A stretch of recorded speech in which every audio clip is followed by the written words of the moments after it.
కవిత జైలుకు వెళ్లాక KCR మతిస్థిమితం కోల్పోయారని Wardhannapet MLA KR Nagaraju ఆరోపించారు.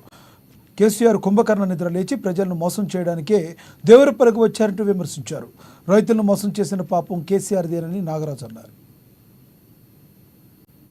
అదే కానీ ఆయన ఇప్పుడు వాళ్ళకి తెలుసు ప్రభుత్వం వస్తలేదు, ఎట్లాగో రావు, మేము ప్రజలు మమ్మల్ని చీకొట్టుకుని చీదకరించారు అనే విషయం తెలిసి దాన్ని సరిచేయలేదు. ఎందుకంటే ఈ వచ్చే ప్రభుత్వం మీదనే ఈ యొక్క పాపం పోవాలి, రైతులు నాశనం కావాలనే చూసిండు తప్ప, అదే కానీ ఆయనకు ఆలోచన ఉంటే అదే రోజు కాపర్ డ్యామ్ కట్టి ఆ యొక్క నీళ్లను పైకి కాళేశ్వరం నుండి ఎత్తిపోసి ఉంటే ఈరోజు మనకు ఈ యొక్క బాధలు రాకపోతుండే.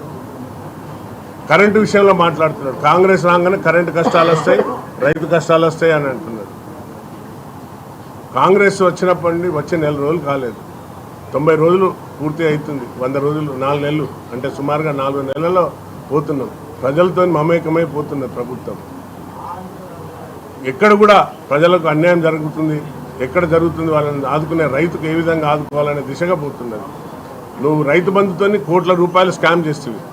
ఇప్పుడు దాన్ని సరి చేసుకుంటూ సరైన రైతు ఎవరు, రైతుకు ఎంత రావాలి, 5 ఎకరాలకు ఇద్దామా 10 ఎకరాలకు ఇద్దామా అనే ఆలోచనతో ఉన్నారు. మాకు కూడా పడ్డాయి, అయ్యా మాకు కూడా వద్దు, సరైన రైతుకు సరైన ఫార్మర్కి ఇవ్వండి. ఎవరైతే సరైన ఫార్మర్ ఉన్నాడో, ఎవరైతే కష్టపడి రైతును ఆదుకుంటేనే ఈ తెలంగాణ సుభిక్షంగా ఉంటుంది. రైతు అంటే రైతు వెన్నుముక, మన దేశానికి వెన్నుముక. అలాంటి రైతుకి కన్నీళ్ళు పెట్టిండంటే ఈ యొక్క దేశం బాగుపడదు, దేశానికి అరిష్ట అనేది అందరికీ తెలుసు. అలాంటి రైతులను ఆదుకునే మా యొక్క కాంగ్రెస్ ప్రభుత్వం తప్పక ఆదుకుంటుంది. అదే కానీ ఈరోజు ఈ తుఫాన్ వల్ల వచ్చి ఎండలు ఎక్కువైపోయినాయి, వాటర్ లేకుండా, అదే వీళ్ళు నీళ్ళు మిషన్ కాకతీయ అన్నారు, మిషన్ భగీరథ అన్నారు, చెరువు కూడికలు తీసినా అన్నారు.